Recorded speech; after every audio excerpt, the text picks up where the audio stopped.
Bueno, entonces decíamos en su momento que hablábamos sobre las propiedades del suelo que son buenas para considerar un suelo para cimentar, ¿no? El día de ayer les decía que hay una prueba simple y casera que en algún momento podemos decir que puede ser buena para determinar si un suelo es bueno o malo para cimentar. Esta prueba la encontramos dentro de la tesis de Juan Carlos Hernández Canales, que en algún momento la encontramos en internet, la subí también al aula virtual para que ustedes la puedan chequear.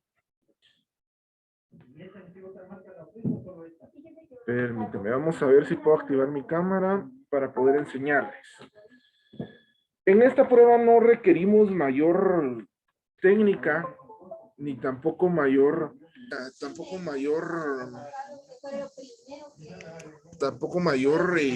como necesidad de poder tener un equipo de laboratorio muy sofisticado. Entonces les digo, si en algún momento me trabo, jóvenes, me avisan, por favor, porque tengo mala señal de internet.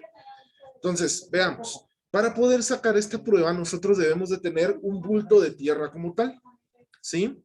No deberíamos de tener una gran cantidad de tierra. Tampoco deberíamos de decir que es una tierra que se va a considerar como pesada, ¿sí? O tampoco como 10 kilogramos, 15 kilogramos, etcétera, etcétera, ¿no? Sino en su momento podríamos determinar que para la prueba podemos decir que necesitamos un terrón de tierra como tal y necesitamos una botella de agua pura. Esta prueba la vamos a realizar de la manera siguiente.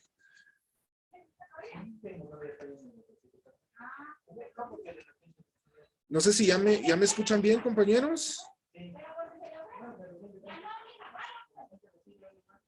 ¿Me escuchan fluido? ¿No me escuchan fluido?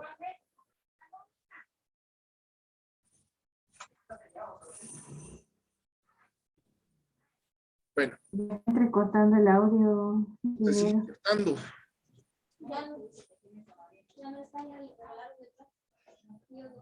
Vamos a aguantar por lo menos 5 minutos así, porque sí necesito mostrarles cómo se hace la prueba.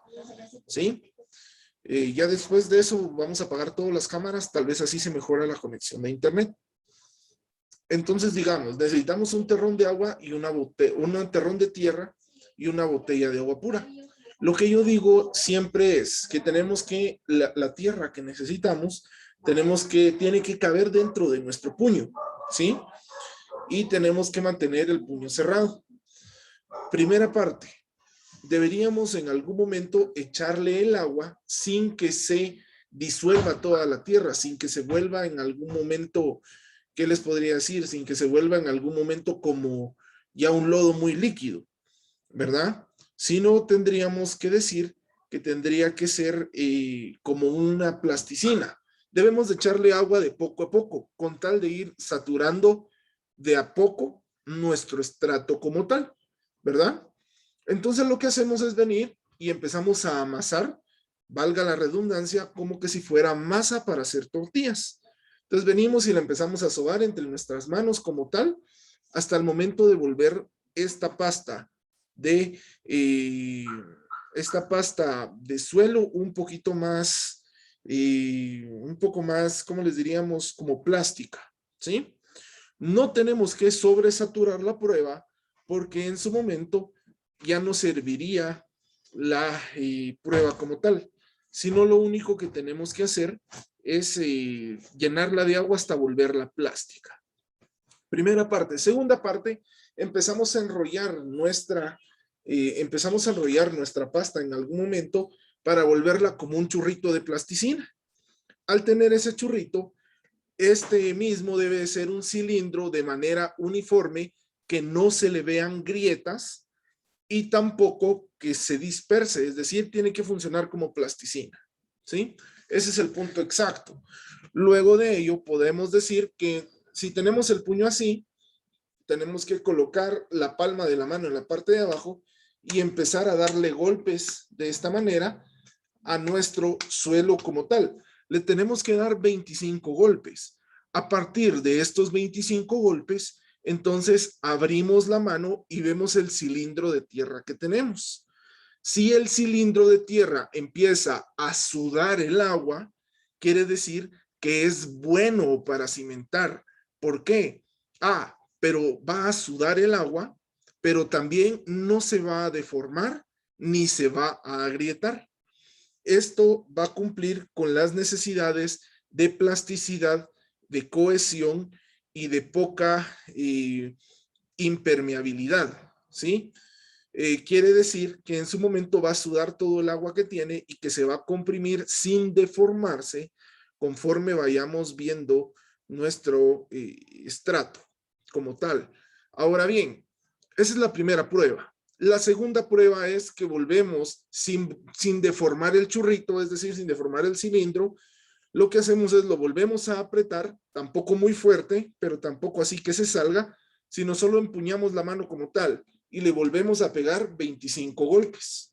A estos 25 golpes en algún momento abrimos la mano después de eso y decimos que si el cilindro de tierra se quiebra, si se deforma, si en algún momento logra sudar toda el agua, decimos, y logra volverse polvo nuevamente, vamos a decir que es un estrato malo para cimentar. ¿Por qué? Porque no resiste cargas de impacto, ¿ok? Ahora bien, si el cilindro de tierra en su momento no presenta grietas muy básicas, muy bajas, o en su momento no se deforma gran cantidad, decimos que es un suelo bueno para cimentar, lo que nos diría que estamos sobre un estrato bien. ¿Me doy a entender con esta prueba, jóvenes?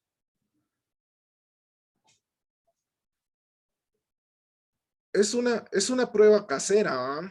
Que no está normada, pero que es bastante funcional para lo que podemos tratar de realizar en algún momento. También no les diría que se basen de esto para determinar la capacidad portante de un suelo. Sin embargo, podemos determinar en algún momento que efectivamente puede ser una prueba empírica casera para determinar si es bueno o malo el nivel en donde vamos a cimentar. Lo ideal es que podamos tener un estudio geotécnico. Ahora sí, si quieren apaguemos todas las cámaras para que se mejore la señal de internet, por favor. Muy bien, gracias. Ok, entonces nos quedamos hablando un poquito sobre el tema de la plasticidad, expansibilidad y dispersabilidad, ¿no? Hablábamos que la plasticidad es la propiedad por la cual el suelo al humedecerse disminuye su cohesión. Pregunto, ¿quién me puede decir qué es cohesión?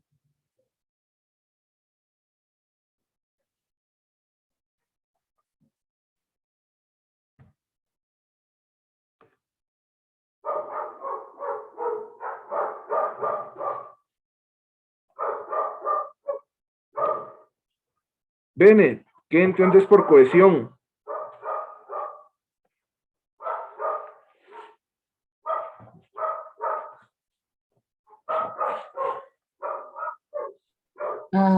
Que tienden a pegarse, por decirlo así, o sea que como que si se crearan plastas de suelo.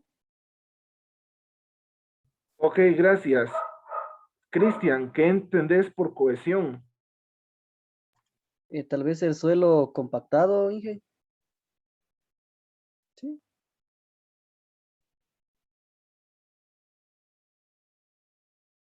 Ok, realmente la cohesión como tal se puede definir como la unión entre moléculas de un cuerpo, ¿sí?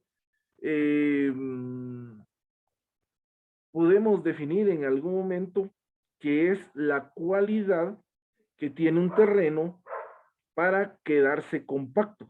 Es decir, la cohesión sería entonces la capacidad que tiene un suelo para poder establecer sus propiedades compactas, que en algún momento no necesitaría algún tipo de ayuda, como es una compactación química, física o mecánica o de temperatura, para ser bueno como suelo para cimentar.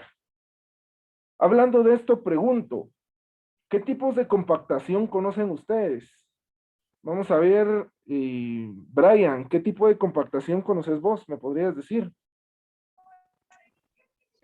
Pues por nombre no sabría decirle, pero sí he visto lo que la compactación por medio de esta vibrocompactadora, y también en algunos casos lo he visto en el suelo por medio de un rodo, de una máquina con rodo, pero no sé cómo se ven específicamente. Y aparte el muy casero que sería con un mazo, pero ese no veo que sea muy adecuado.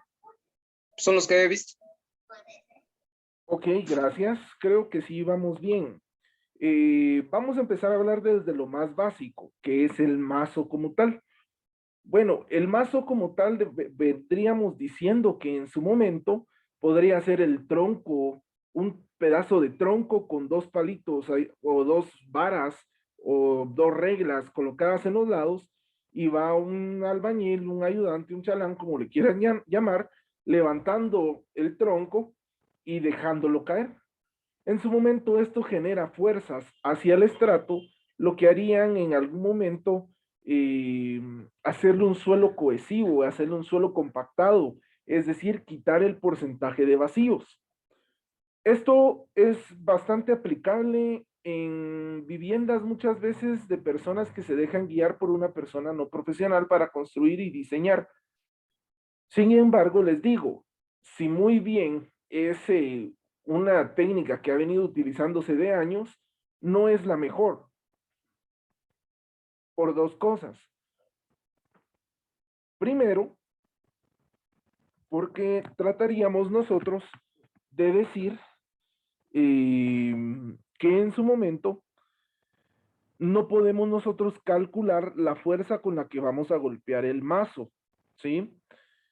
Por ejemplo, una persona recién desayunada, recién entrada al trabajo, puede colocarle levantarlo 1 metro y dejarlo caer, pero no va a rendir así todas las 6, 7, 8 horas de trabajo, ¿no? Sino que si lo agarramos a las 12:30 del día, ya llegando casi al almuerzo, y ha estado compactando todo el día, pues no va a aguantar. Por lo tanto, entonces no se puede controlar la fuerza. Y esto me lleva al segundo punto. Si no podemos contar o no podemos medir la fuerza que utilizamos para compactar, entonces no podemos medir el nivel de compactación que tiene el suelo. El porcentaje de vacíos sería irregular, por lo que en su momento podríamos establecer que el porcentaje de compactación o el grado de compactación pues no sería el ideal. Luego de ello, eso era una compactación mecánica, pero en su momento esta compactación mecánica le vamos a llamar mecánica natural, en donde tenemos errores por el tipo de material, errores humanos y más aún errores que no podemos cuantificar fácilmente, ¿verdad?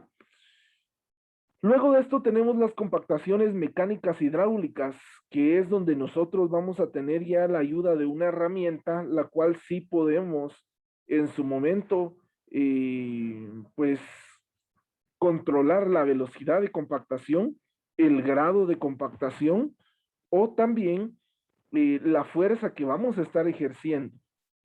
Para la compactada con estabilizadores mecánicos podemos encontrar, por ejemplo, la vibrocompactadora, un rodo vibrocompactador también, que era como el que nos hablaba Brian, si no estoy mal.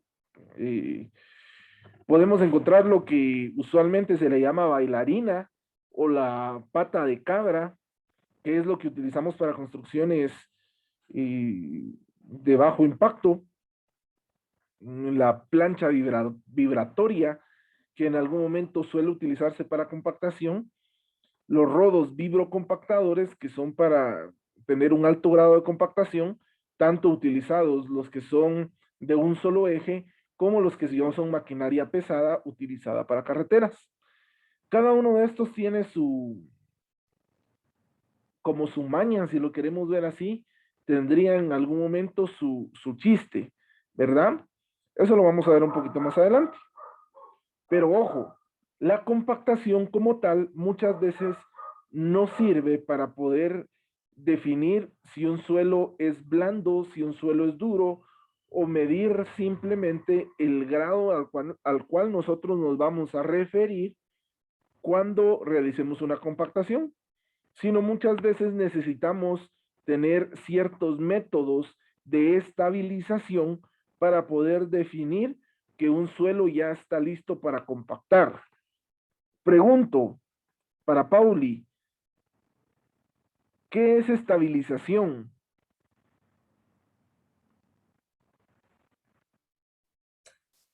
Pues pienso que es como dejar un suelo así como que no se mueva, se podría decir, o sea, yo así lo podría tomar, pero Ok, gracias. Vamos a ver, Brian, ¿qué sería un suelo, o perdón, qué sería estabilización?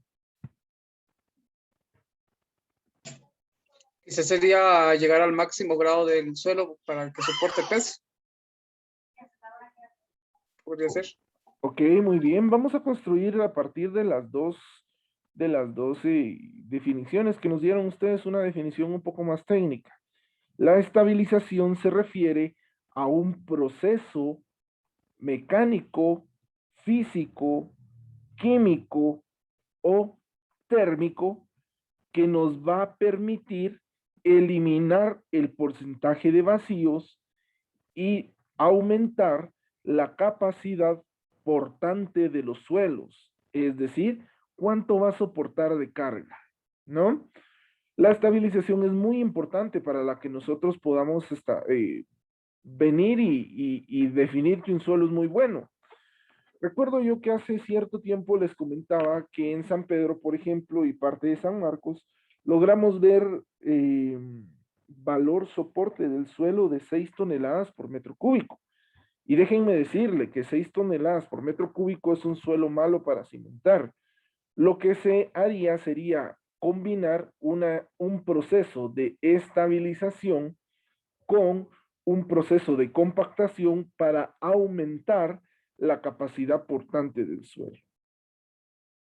Los métodos de estabilización aumentan el valor soporte del suelo desde el 60 hasta el 85% de más de su capacidad portante de carga. Pregunto, ¿alguno de ustedes ha pensado o ha escuchado sobre los métodos de estabilización? Inge, dentro de estos métodos no entran los aditivos.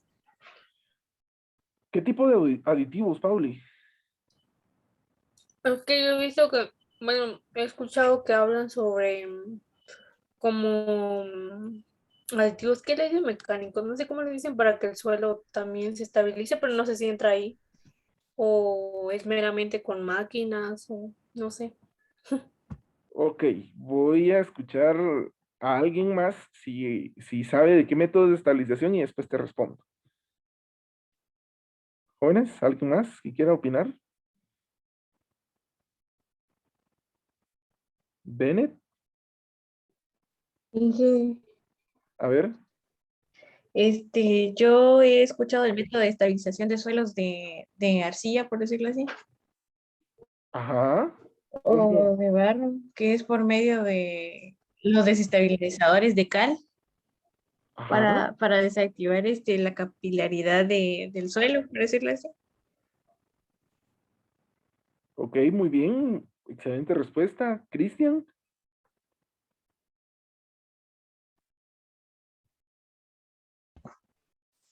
Pues yo he visto, Inge, que algunos lo hacen, digamos, mezclando, bueno, no precisamente todo el suelo, sino que donde van las zapatas principales, por así decirlo, zanjean y la arena que vuelven a colocarlo lo echan con cemento, entonces para que tenga más resistencia al suelo. Yo eso he visto.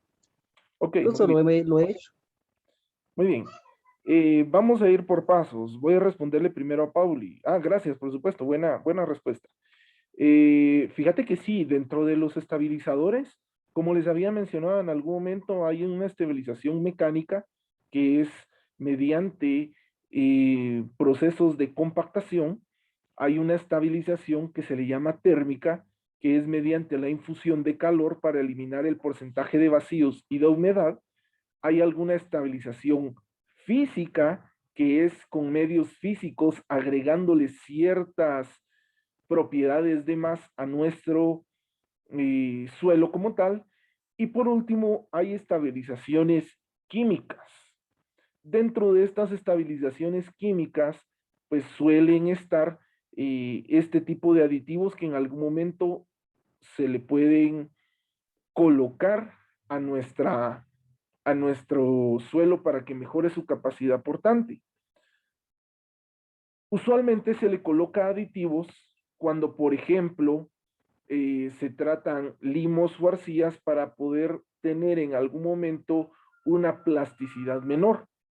Lógicamente, esto muchas veces no suele ser bien aplicado, porque deberíamos de tener que, o de determinar que al estrato al cual le vamos a aplicar el aditivo, deberíamos de complementarlo con una estabilización mecánica.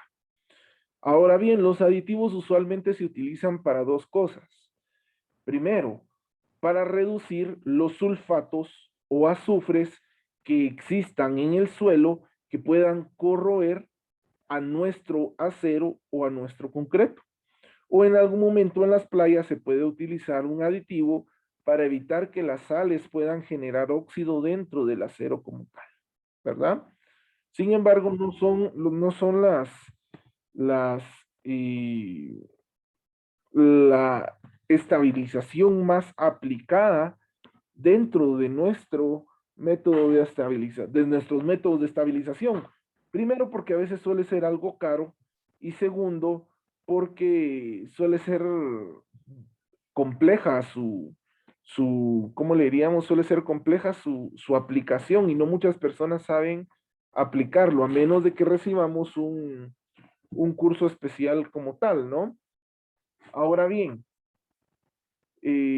podemos definir en algún momento también lo que decía Bennett, que en algún momento se pueden hacer estabilizaciones con cal. La cal lo que hace es como, lo voy a decir vulgarmente, es como chupar el agua que va a tener el suelo, como disminuir el porcentaje de humedad que en algún momento pueda tener el suelo como tal. La estabilización con cal no realmente es un método que eleve el valor soporte al 100% de nuestro suelo o de nuestro estrato al cual vamos a cimentar. Siempre debería ser como adherido a algún otro método. Y este otro método es la estabilización que se le llama suelo cemento, que en algún momento nos decía Cristian. El suelo cemento no es nada más que poder aumentar la capacidad portante del suelo adhiriéndole material granular mezclado con cemento, colocándole una pequeña porción de agua para que en su momento genere una delgada capa de concreto que pudiera subir la capacidad portante del suelo. Muchas personas debaten entre si usar cal o no usar cal, precisamente por el hecho de que al mezclar cal y cemento podemos tener una reacción un poco compleja de manejar dentro de nuestro suelo. Sin embargo, esta reacción se da entre una en 100 veces que vamos a utilizar este tipo de cimentación. Sí tiene un valor más o menos del 1% o menos de que pueda pasar. Lo que se hace es mezclar materia granular fina, que en algún momento se puede definir como arenas, con cemento Portland de 4000 PSI, llamémoslo un cemento Tolteca o un cemento UGC, Cruz Azul, Cemex, etcétera, etcétera, y con una pequeña parte de cal para evitar la plasticidad y la sobresaturación de nuestro estrato. Esto se utiliza específicamente por debajo de las zapatas únicamente para poder establecer un valor soporte bueno. Esto suele estar acompañado de una estabilización mediante un vibro compactador o de una plancha de vibración, una plancha vibratoria, o mediante una bailarina como tal, o un sapito o una pata de cabra, como ustedes lo quieran llamar. Luego de esto tenemos las estabilizaciones térmicas que en algún momento nos permiten quitar la sobresaturación del agua para poder y eliminar el porcentaje de vacíos para poder establecer un valor soporte de más. Suele ser poco utilizado porque hay métodos alternativos que nos darían una eficacia del 100%, mientras que este método nos daría una eficacia aproximada del 85 al 100% de compactación de nuestro suelo. Ahora bien, pregunto, ¿alguien ha escuchado hablar de las columnas de grava?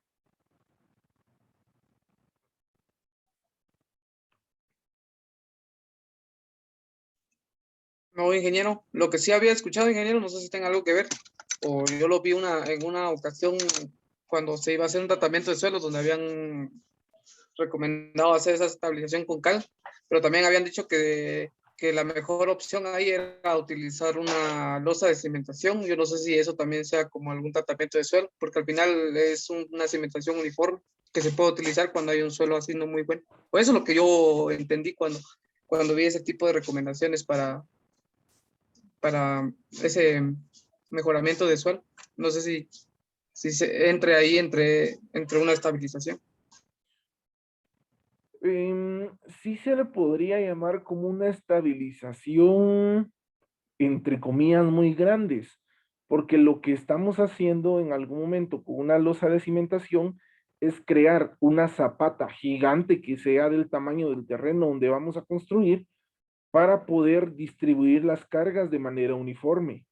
Recuérdense, bueno, no sé si ya han visto diseño de cimentaciones, pero recuérdense, una zapata, entre más grande sea, mejor va a distribuir las cargas hacia el estrato y menor capacidad soporte va a necesitar del suelo para distribuir dichas cargas. Entonces, esta losa de cimentación se la recomendó el geotecnista o el ingeniero como tal para poder determinar en algún momento que podríamos establecer ciertas variables a nuestro favor en la cimentación para evitar asentamientos diferenciales. Usualmente estas losas de cimentación se recomiendan con valor soporte del suelo menor a 6 toneladas por metro cúbico y que realmente no se pueda utilizar otro tipo de estabilización y compactación del suelo. Pregunto, ¿alguien más ha escuchado qué son las columnas de grava?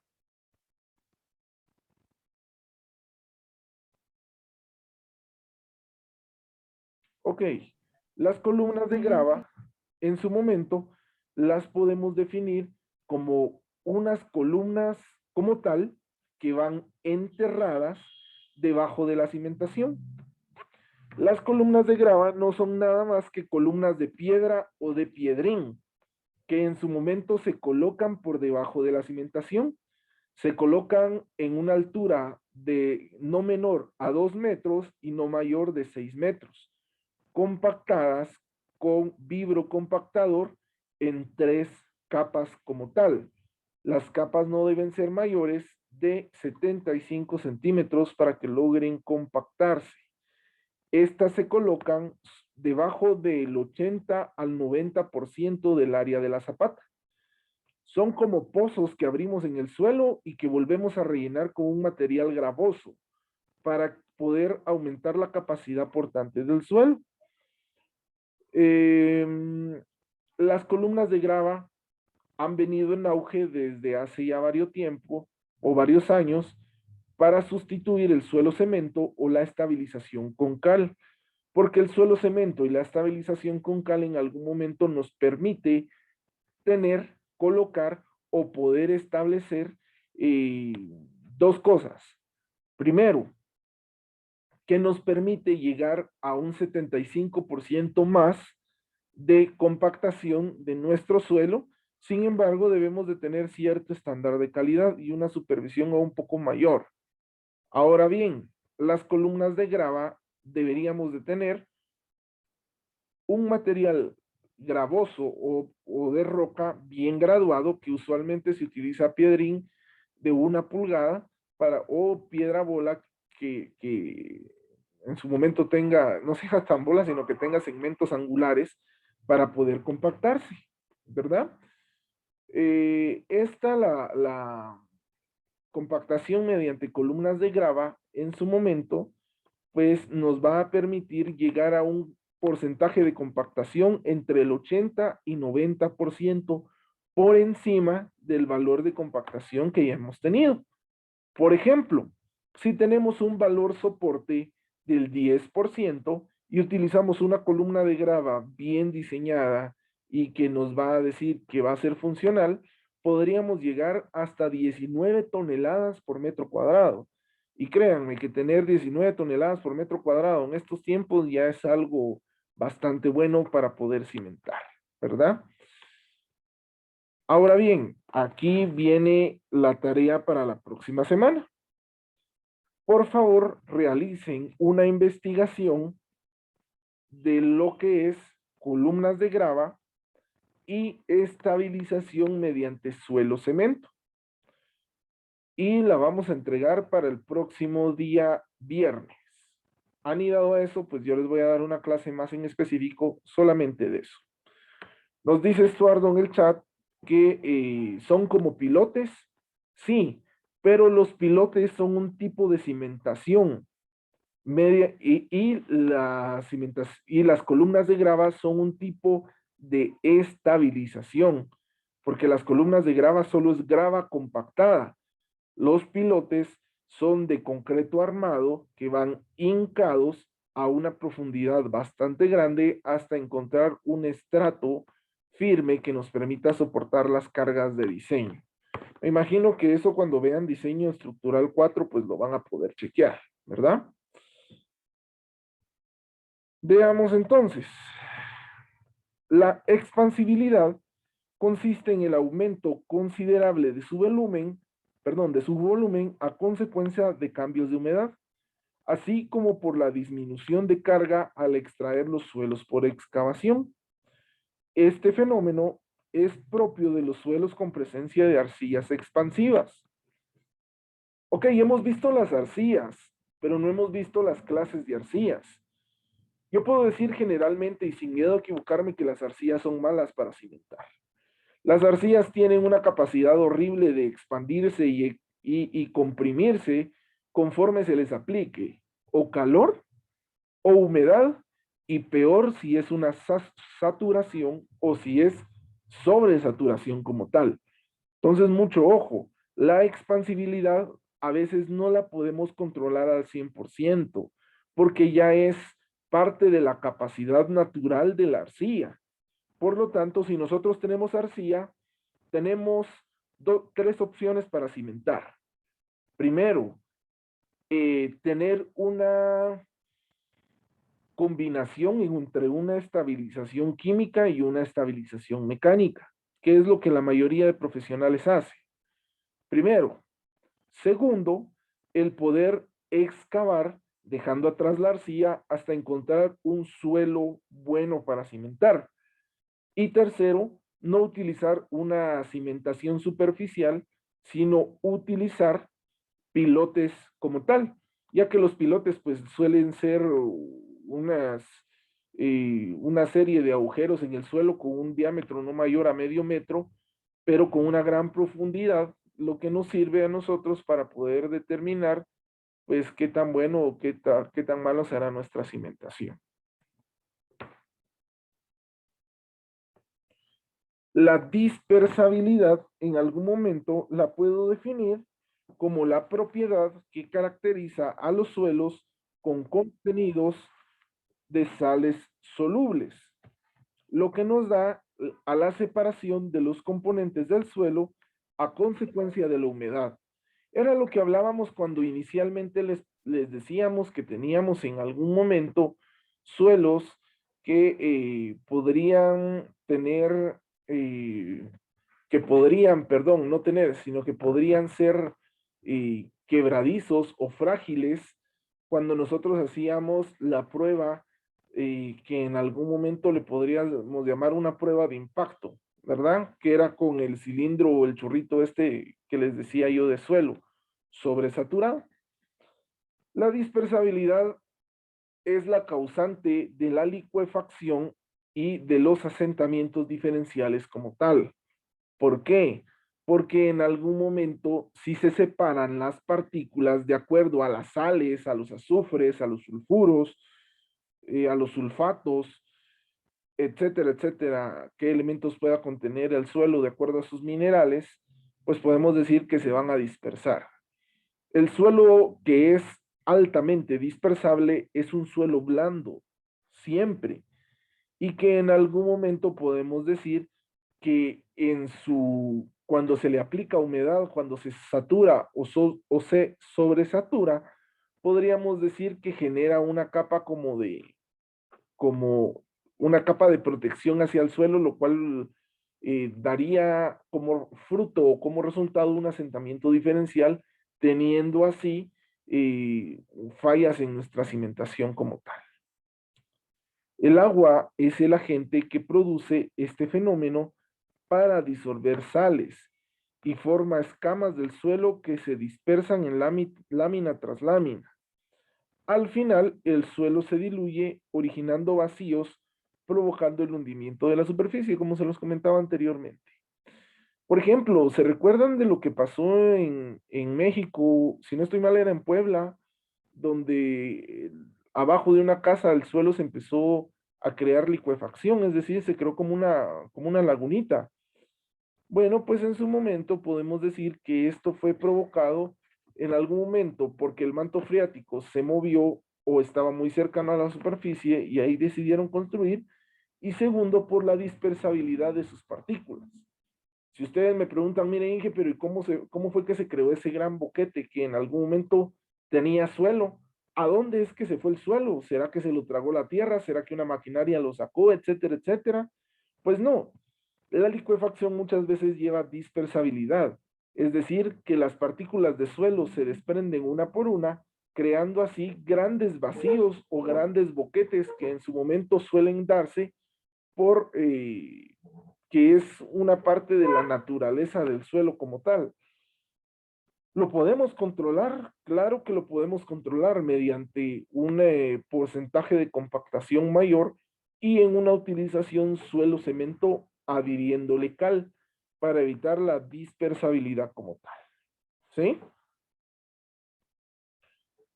Ahora, bueno, vamos a definir ahora las condiciones de un suelo bueno para construir y cómo éste puede determinarse de alguna manera que puede estar constituido o puede estar conformado como tal. Tenemos diferentes estratos o diferentes criterios o diferentes pruebas de laboratorio que en algún momento nos ayudarán a nosotros para determinar si es bueno o malo. Por ejemplo, veamos el primer criterio, que es la granulometría o la textura como tal, que era lo primero que hablábamos, ¿sí? Si es un suelo bueno, vamos a decir que tendrá una granulometría gruesa. Si es un suelo malo, pues va a tener una granulometría fina. El color del suelo usualmente cuando es bueno va a ser un tono grisáceo o que en algún momento va a ser café grisáceo o que va a tener un color distinto al que solemos ver usualmente. El suelo malo va a tener colores entre rojizos, corintos, amarillos, blancos, cafés oscuros, o en su momento va a tener un color con tendencia al naranja también, ¿verdad? Si ustedes ven, van hacia Quetzaltenango, subiendo desde Palestina para la cumbre, del lado derecho van a ver que han hecho cortes de suelo durante años y que se logra ver bien la estratigrafía. Al inicio se mira un suelo un suelo bueno o un suelo orgánico bueno para la cosecha. 1 metro más abajo miramos una arcilla con un tono más o menos café claro, con unos tonos rojizos, y más abajo vemos ciertas partes ya un poco más grisáceas, un poco más entre blanco y gris. Ese suelo ya suele ser un poco mejor para cimentar. La granulometría también nos va a dar la forma de las partículas. Entre más angulares sean las partículas, mejores van a ser para dos cosas. Primero, hablando del suelo para cimentar, y segundo, hablando del concreto para elevar su resistencia a compresión. Las partículas de manera redonda en su momento suelen dejar más porcentaje de vacíos que partículas angulares que se acoplan más y que obtienen menos porcentaje de vacíos. El peso unitario como tal nos darán que un suelo bueno es pesado y que un suelo malo es liviano. Era lo que decíamos anteriormente, es un suelo compacto el pesado, y un suelo liviano, pues lógicamente es un suelo con un porcentaje de vacíos altos.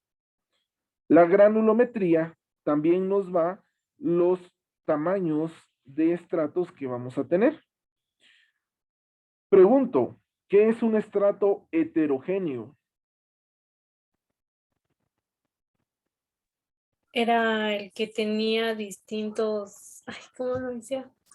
Como que no tenía todo, o sea, no era de un solo material, lo podría decir yo así, sino tenía varias partículas, por ejemplo, tenía grava o algunas otras que lo hacían como que bueno para la construcción, que era lo distinto al del suelo malo, porque era homogéneo y tenía una sola cosa como la arcilla.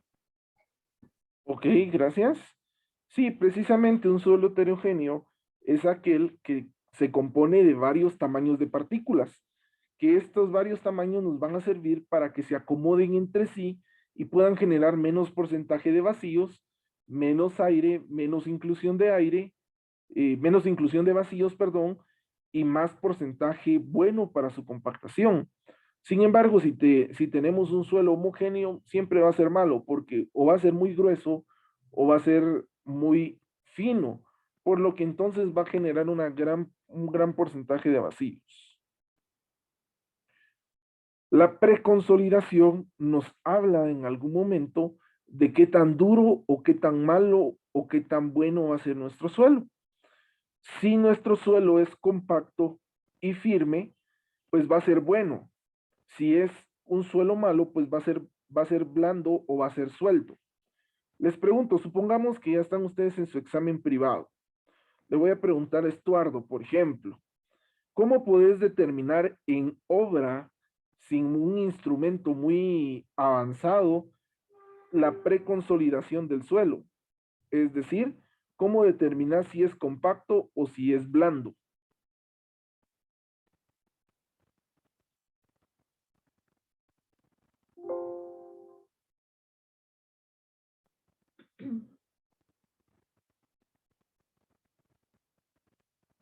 Estuardo, ¿estarás por ahí? Sí, digamos, pues aparte de, ay, ¿qué explicar?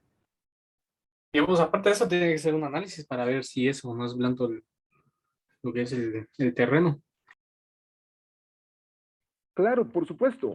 Lo ideal es tener un estudio geotécnico que nos diga a nosotros si es un suelo blando o no es un suelo blando.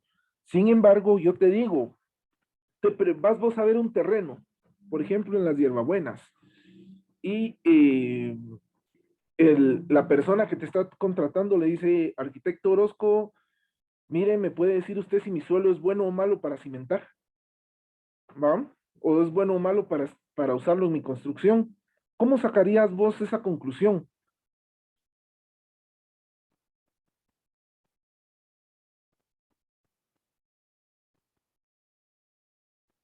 Bueno, le vamos a preguntar al arquitecto Julio René.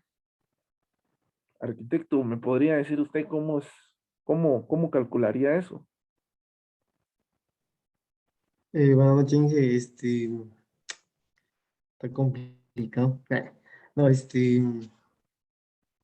pues yo, si no estoy mal, hay pruebas que se pueden hacer como algo caseras. Esa tal vez me podría indicar el tipo de suelo, pero no es de confiarse de ese tipo de pruebas. Por supuesto, ¿cómo qué prueba te imaginas vos? Si no estoy mal, hay una prueba que hay que hacer bueno, como excavar en el suelo, aproximadamente a 1 metro. Se toman varias muestras y, y en base a eso, si no mal recuerdo, hay que aplicarle cierta cantidad de agua. Y en el tiempo, hay que darle un tiempo de secado y tirarlo hacia la pared.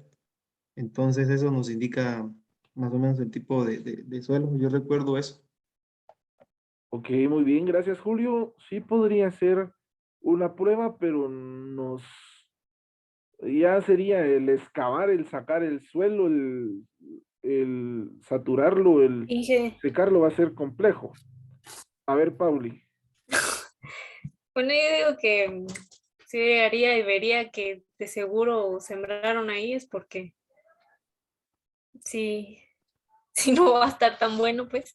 Yo digo, eso sería lo primero. Si me ven a mí, me muestran a mí un terreno donde seguro hay todavía cultivos, es probable que ese suelo sí va a ser difícil de encontrar algo así muy como que compactado, porque, bueno, yo he visto que hace poco construyeron en un suelo de esos, pero viera que cuando empezaron a excavar, como que, o sea, solo de ver se veía así, y tal vez ellos pensaron de que no iba a ser tan profundo, pero no sé por qué en los suelos en donde se usan así para sembrar siempre suelen ser un poco difíciles de encontrarle su lugar compacto porque pasan años a veces en que las personas siembran y siembran y siembran o hay árboles. Entonces, yo digo que con ver qué tanta vegetación ahí se podría ver un poquito qué tanto nos va a costar encontrar, como que ir viendo si es bueno o no es bueno el terreno. No sé, observar más que. Ok, muy bien. Me parece, me parece bien. Nos decía Brian en el chat que podemos determinarlo por el color del suelo. Me parece muy bien también esa observación. Sin embargo, hay una prueba que es un poquito más sencilla, fíjense ustedes, y que en algún momento suele ser en un 60 o 65% exacta. No requiere de mayor ciencia. Lo podemos hacer de dos maneras. Y solo vamos a requerir 15 quetzales, una cubeta de 5 galones y unas 2 o 3 personas que puedan saltar o una persona algo gordita. Lo que hacemos es llenar, por ejemplo, si no tenemos agua cercana o que nos puedan regalar, para echarle a la cubeta de 5 galones, compramos un garrafón. Limpiamos un poquito el terreno para que podamos ya tener el terreno natural, le quitamos grama, materia vegetal, piedras, algo con un metro cuadrado, es decir, trazamos un cuadrado de 1 por 1. Colocamos el garrafón y en algún momento, esta sería la primera parte de la prueba. Como que venimos y saltamos a la par del garrafón. Si vemos que el agua tiembla mucho, quiere decir que es un suelo blando o que es un suelo suelto, ¿sí? Esa es la primera parte. Ahora, si lo hacemos con la cubeta de 5 galones, hacemos exactamente lo mismo. Saltamos a la par del suelo o a la par de la cubeta, perdón, y si en algún momento ahí se va a marcar un poquito más que el agua va a vibrar más o las ondas van a ser más expansivas, pues en algún momento podemos definir qué es un suelo suelto para construcción. No estoy diciendo que sea malo, porque lógicamente es solo el suelo superficial, pero usualmente suele ser bastante aceptado este criterio. Lo podemos hacer de esta manera. Y si no, pero lógicamente vamos a poner a saltar. Si hay 3 personas flaquitas, pues que los 3 salten al unísono, al mismo tiempo, y vemos qué tanto se mueve el suelo. Si tenemos una persona grande o gordita cerca de nosotros, le pedimos favor de que salte y pues en algún momento esto nos va a determinar por el impacto que tiene el suelo, pues si es suelo, es blando o compacto. Lo otro que podemos hacer es utilizar nuestro garrafón de 5 galones otra vez y ahí sí que con miedo a quebrarlo, dijeran por ahí, podemos levantarlo 30 centímetros del suelo o si tenemos un ladrillo o un adoquín o un block, lo levantamos de 30 a 50 centímetros desde el nivel del suelo y lo dejamos caer.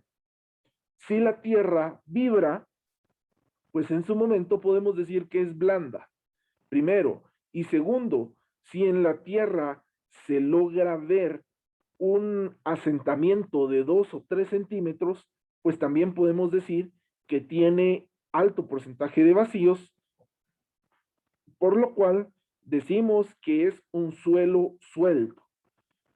Idealmente, si tenemos un suelo compacto, la tierra no va a vibrar, el agua no va a vibrar y mucho menos se va a hundir cuando nosotros podamos hacer la prueba de impacto. Si no tenemos nada de esto de lo que hemos hablado, entonces lo puedo hacer yo con otra prueba empírica. Y es que limpio un poquito el tema de crear mi metro cuadrado, busco la tierra como tal y en su momento puedo determinar que solamente colocando, por ejemplo, saltando con un pie directamente o queriendo aplastar el suelo con un pie como que si fuera una cucaracha, por ejemplo, con bastante fuerza, y si el suelo tiembla, pues ya sabemos que es un suelo suelto. Y si yo dejo marcada la huella de mi bota o de mi tenis o de mi zapato en el suelo, pues también puedo determinar que es un suelo blando, ¿verdad? Son maneras empíricas en la que nosotros podemos determinar el porcentaje de compactación. Sin embargo, pues suelen ser bastante utilizadas.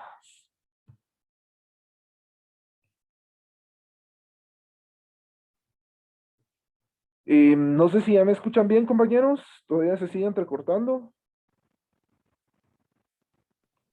Inge, ahorita sí ya le escucho un poquito mejor, pero sí no le escuchamos la mayor parte. La última parte sería Ok. la que no se escuchó muy bien. ¿Qué fue lo último que escucharon?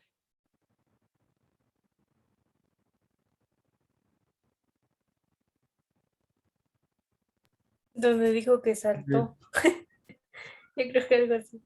Ok, va. Entonces lo que yo les decía era que en algún momento podemos decir que yo puedo hacer la prueba también por mí mismo y solo limpiar un poquito el área y como que tener una pisada fuerte dentro del estrato con tal de poder poder probar el grado de compactación. Si vibra, pues es un suelo blando y si se hunde mi bota o mi tenis o mi zapato, pues lógicamente vamos a decir que también es un suelo suelto y blando con alto porcentaje de vacíos. Estos tres elementos suelen ser, ¿cómo les diríamos? Suelen ser pruebas empíricas, pero que pueden ser funcionales.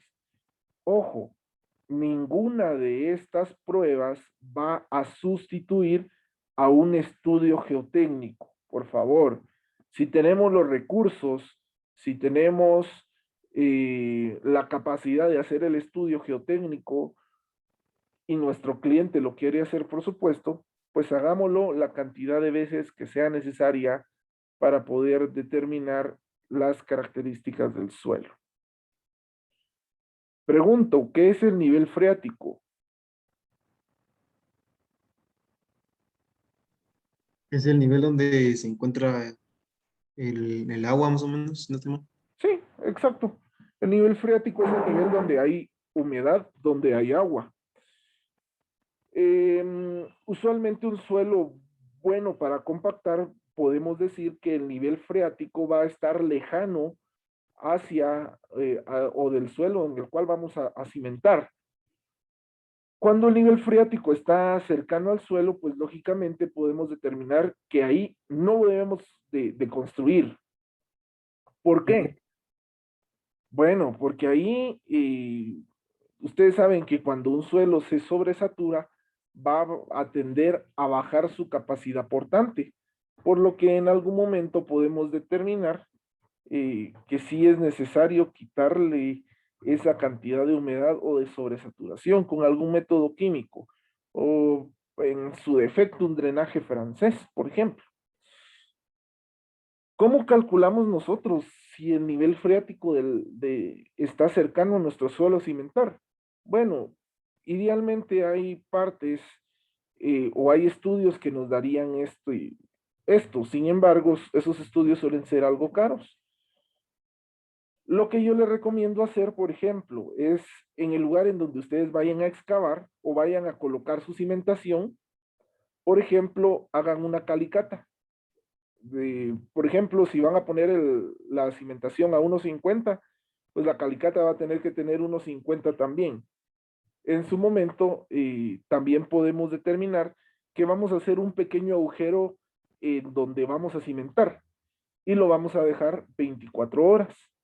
Si a las 24 horas en su momento, pues llegamos y está húmedo, si está húmedo o está lleno de agua, pues el nivel freático lógicamente va a estar cercano, ¿no? Si siguen las mismas condiciones en las que nosotros pues lo dejamos un día anterior, pues prácticamente el nivel freático es profundo o realmente no hay agua cerca de nuestro suelo. Es también una prueba empírica, pero que muchas veces logra darse. Ahora, en cuestión a la plasticidad, a la expansión y a la dispersión, creo que ya hablamos un poquito de eso y determinamos que un suelo nunca va a ser bueno si tiene estas tres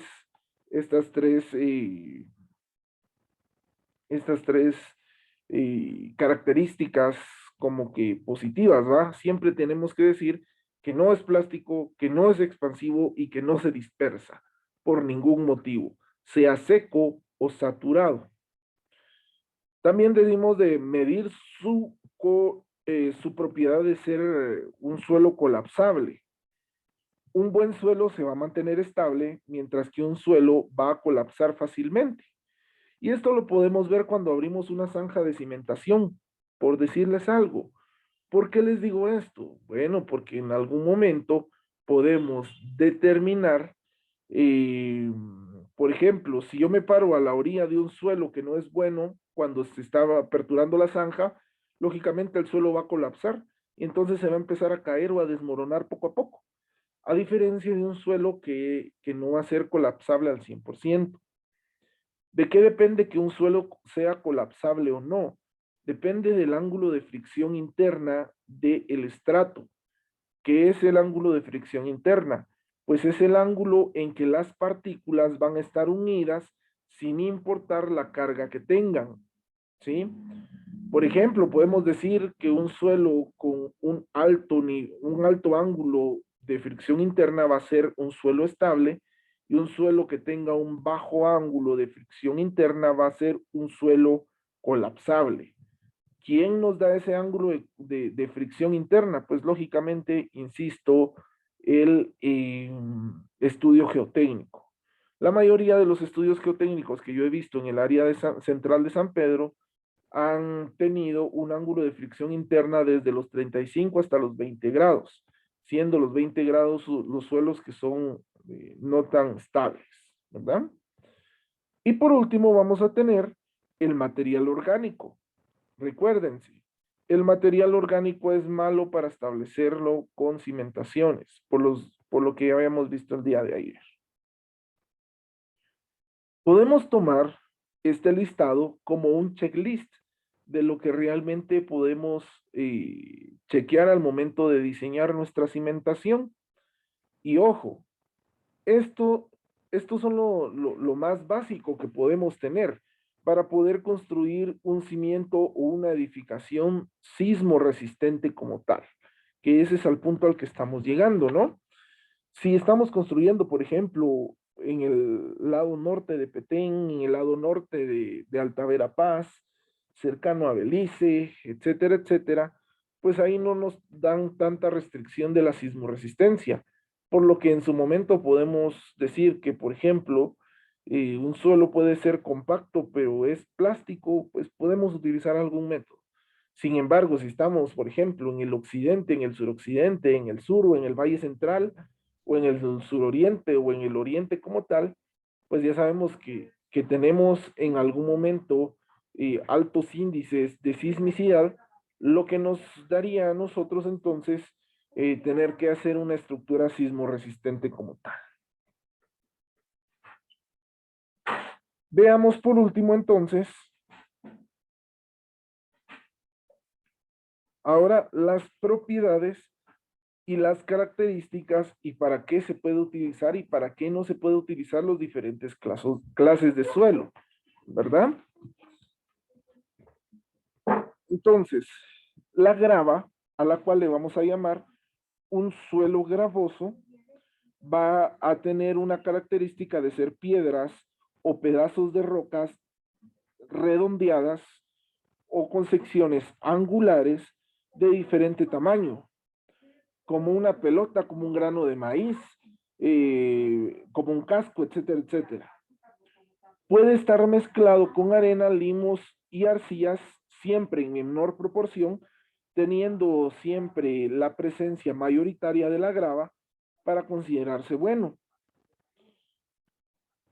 Las propiedades geotécnicas como tal, podemos decir que no tiene cohesión, no tiene plasticidad, es estable, no es un suelo blando, puede utilizarse para cimientos y rellenos, son más estables cuanto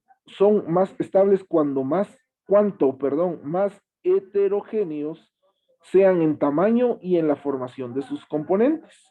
Son altamente permeables, quiere decir que pueden absorber y sudar el agua o quitarse la saturación como tal. Ojo, son heterogéneos.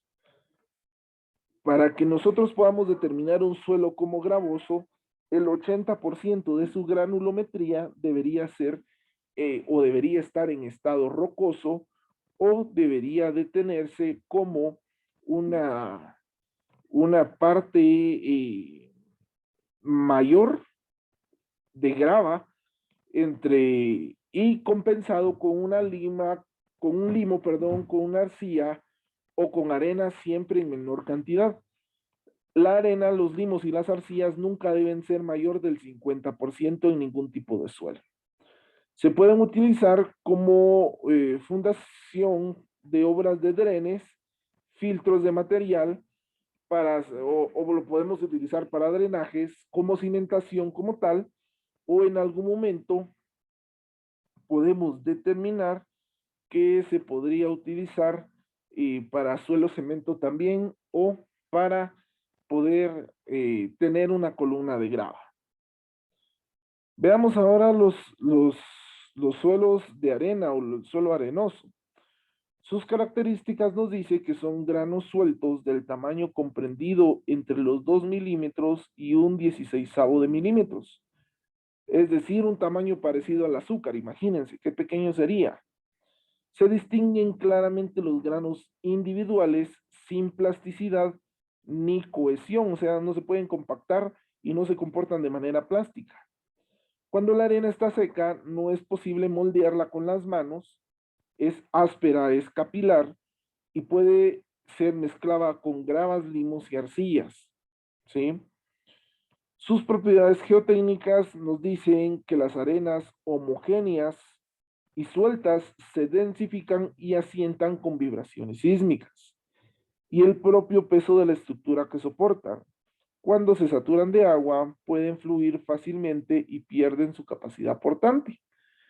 Veamos el ejemplo que yo recuerdo que les di hace un par de semanas.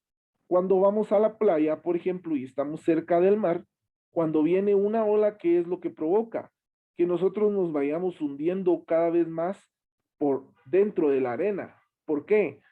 Porque el propio peso que nosotros tengamos, primero. Segundo, porque en algún momento las olas generan vibraciones internas en la arena, lo cual hace que pierda su capacidad portante. Entonces, nunca es buena o es bueno para poder utilizar un suelo arenoso como cimentación. Sí lo podemos utilizar cuando lo usemos para sellar porcentaje de vacíos, pero ojo, insisto con lo que dije anteriormente, la arena nunca debe ser mayor del 50% del estrato en general. La tablita nos dice que sus usos se pueden usar como material de construcción, lógicamente para fabricar concreto, como un material de dren y de filtros mezclados con grava.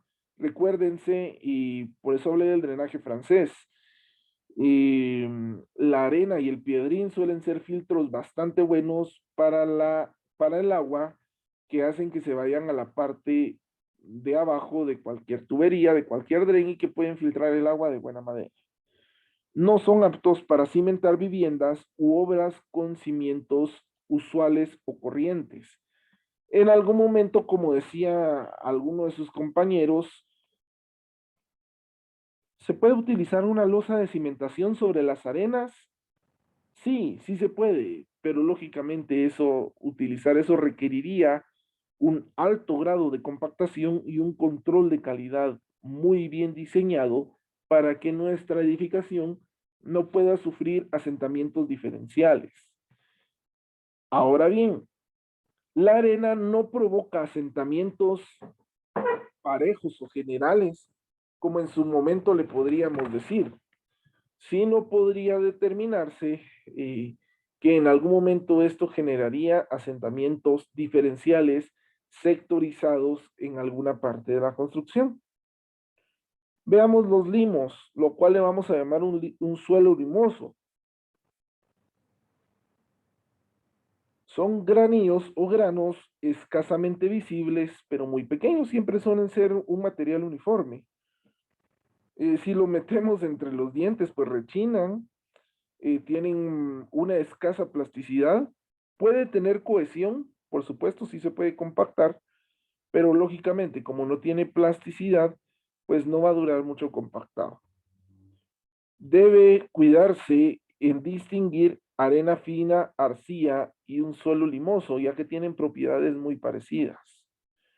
Sus propiedades geotécnicas nos dice que son estables en el estado seco, o sea, saturados o parcialmente, mejor dicho, parcialmente saturados pueden ser buenos para cimentar, pero si se satura o sobresatura, van a ser catastróficos. Sus propiedades físicas cambian según el contenido del agua. Se vuelven movedizos al saturarse con el agua, son muy susceptibles a la acción de las heladas, son relativamente impermeables y difíciles de compactar. Muchas veces, por ejemplo, a mí me tocó que me decían que a veces compactábamos un día y al momento del otro día para poder llegar a colocar el armado de un cimiento, me decía el maestro de Gramini que fíjese que ya no sé qué está pasando, pero se está descompactando. Ya no sirve lo que hicimos ayer. Bueno, pues lógicamente era porque teníamos un suelo limoso, ¿no? Al cual le tendríamos que dar un tratamiento químico para que pueda compactarse bien. Nos dice que son susceptibles a la acción de las heladas. Ojo, si en algún caso nosotros llegamos a fundir una cimentación sobre un suelo limoso, podemos determinar que se va a comportar como que si fuera madera. Es decir, cuando hay humedad, cuando hay calor, se expanden, y cuando hay frío, como se secan, se contraen, lo que nos causaría grandes problemas.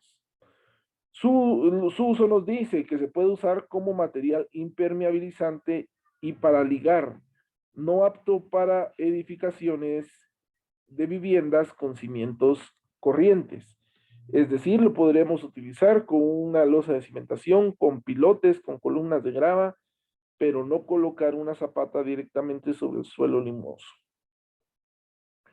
Luego tenemos las arcillas, a lo cual le vamos a llamar un suelo arcilloso, que nos dice que son partículas invisibles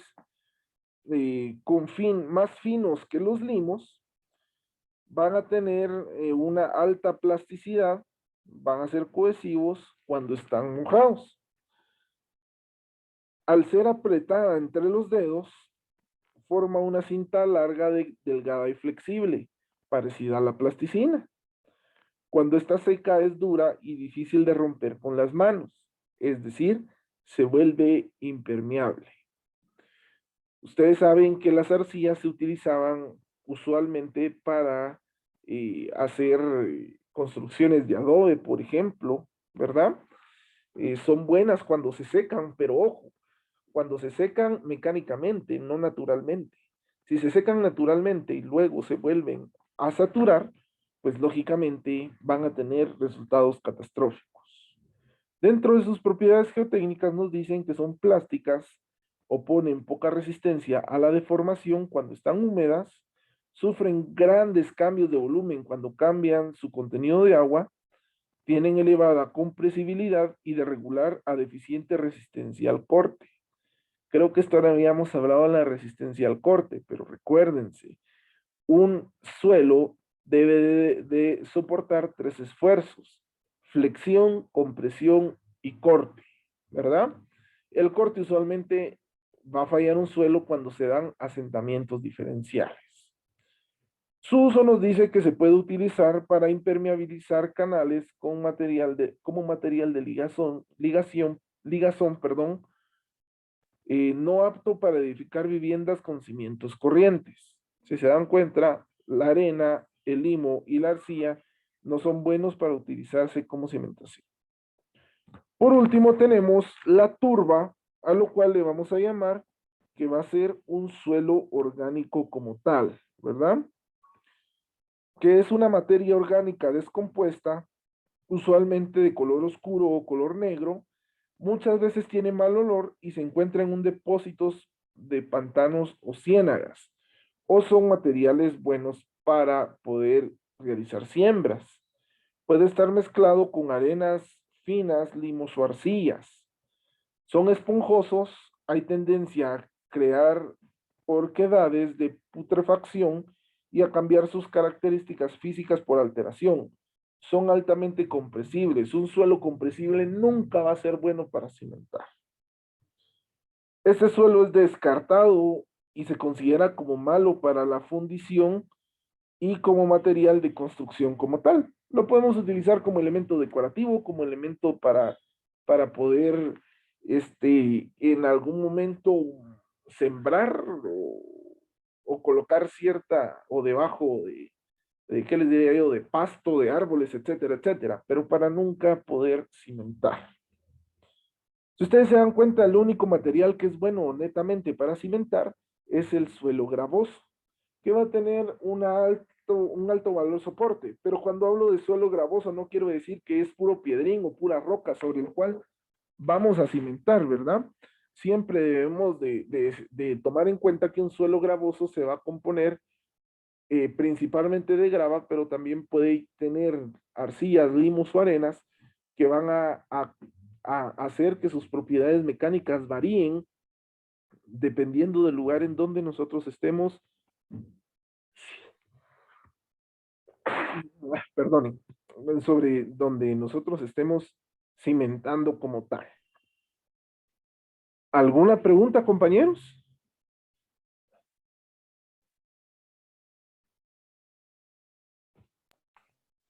Por ahora no, Inge. Inge, no sé si me escuchan. Sí, adelante. Digamos, estaba con una duda con lo A ver. del nivel freático. Ajá. ¿Cuál es tu duda?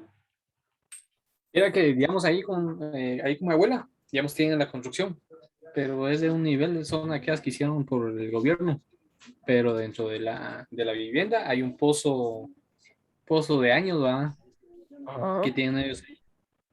Digamos, en eso tiene que hacerse un análisis o un análisis de, ¿cómo se llama?, de suelos, para ver si se puede, digamos, construir, digamos, una casa de 3 o 2 niveles por el pozo que tienen ahí dentro de la construcción que tienen ahí, en ese terreno, digamos, prácticamente en ese terreno.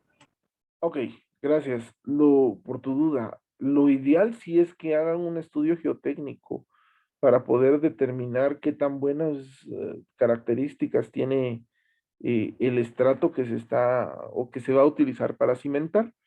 Si no, por ejemplo, si ese pozo ya no está en uso, pues pueden determinar en su momento que como ya no hay agua, el nivel freático ya bajó. Primero. Segundo, podés hacer vos de manera empírica la prueba que yo les había dicho, es decir, excava 1 metro. No te digo tanto que lo hagas como 1 metro cuadrado y excava hacia abajo, no. Es un pocito el que vas a hacer, ¿va? Excava 1 metro y déjalo a la intemperie 24 horas. Sacas un pedazo de tierra y calculas más o menos su humedad. ¿Va? Ahí sí que al tacto. Si al otro día, cuando llegues, hay agua o sentís que está más húmedo, pues lógicamente, pues el nivel freático va a estar cerca, por lo que yo te recomendaría hacerle un tratamiento al suelo antes de poder cimentar. Este tratamiento podría ser unas columnas de grava, ¿verdad? Pero esto te lo daría con una mejor exactitud, pues el estudio del suelo cemento como tal. O perdón, del suelo cemento, el estudio geotécnico, perdón, como tal. No sé si con eso resuelvo tu duda, Estuardo. Sí, está bien. Digamos, si no tuviera uso del pozo, se puede hacer como lo que, esta columna de grava, o sea, rellenarlo con eso, si no estuviera de uso. Sí, por supuesto, se podría usar así. Ah, bueno, eso es así. Ok, compañeros, ¿alguna otra duda, comentario, opinión?